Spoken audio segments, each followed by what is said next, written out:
ব্রাজিলের ফুটবল এখন মাঠের বাইরে এক ভয়ানক ঝড়ে কাঁপছে।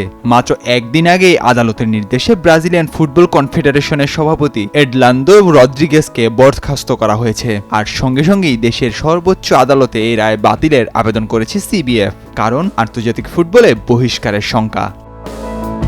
রিও ডি জেনিরোর একটি আদালত রদ্রিগেজকে দায়িত্ব পালনের বৈধতা নিয়ে প্রশ্ন তোলে। তদন্তে দেখা গিয়েছে সাবেক সভাপতি কর্নেল নুনেজের একটি চুক্তিতে স্বাক্ষর সংক্রান্ত গুরুতর অসঙ্গতি রয়েছে। যদিও নুনেজকে আদালতে হাজির হওয়ার নির্দেশ দেওয়া হলেও তার আইনজীবী স্বাস্থ্যগত কারণে উপস্থিত থাকতে পারেননি। বিচারক গ্যাব্রিয়েল ডি অলিভেইরা জেফিরো পরে রদ্রিগেজকে তার পদ থেকে অপসারণের নির্দেশ দেন।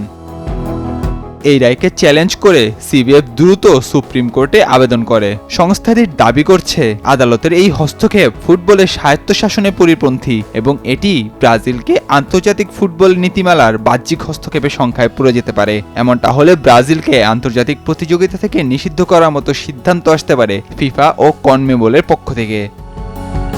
এমনই এক উত্তপ্ত পরিস্থিতিতে সিবিএফ এর অন্তর্বর্তীকালীন প্রেসিডেন্ট হিসেবে ফার্নান্দো হোসে সারনের নাম ঘোষণা করা হয়েছে, কিন্তু সেই সিদ্ধান্ত নিয়েও বিভ্রান্তি দেখা গিয়েছে। কারণ সিবিএফ নিজেরাই বলছে আদালতে নিযুক্ত কাউকে ফিফা কিংবা কনমেবলের স্বীকৃতি দেয় না, নেতৃত্ব আসতে হয় অভ্যন্তরীণ নির্বাচন বা অ্যাসেম্বলির মাধ্যমে।